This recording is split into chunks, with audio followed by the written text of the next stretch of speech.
ഉദയനാപുരം സുബ്രഹ്മണ്യസ്വാമി ക്ഷേത്രത്തിലെ സ്കന്ദഷഷ്ഠി ഭക്തി സാന്ദ്രമായി.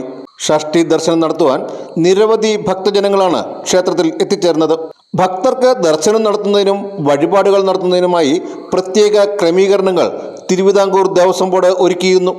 ചടങ്ങുകൾക്ക് സബ് ഗ്രൂപ്പ് ഓഫീസർ രാഹുൽ രാധാകൃഷ്ണനും മുൻ ഉപദേശ സമിതി അംഗങ്ങളായ VR.C. നായർ, ബിനു ലവ്ലാൻ, KN ഗിരീഷ് തുടങ്ങിയവർ നേതൃത്വം നൽകി. തുലാമാസത്തിലെ ഷഷ്ഠി പ്രധാനമാണ്.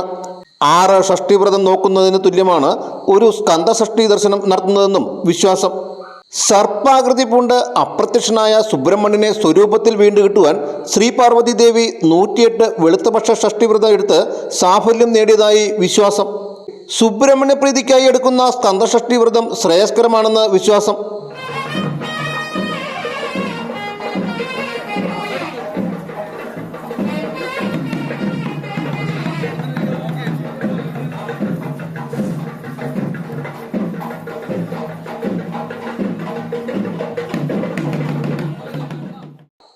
Vision news, Vaikom.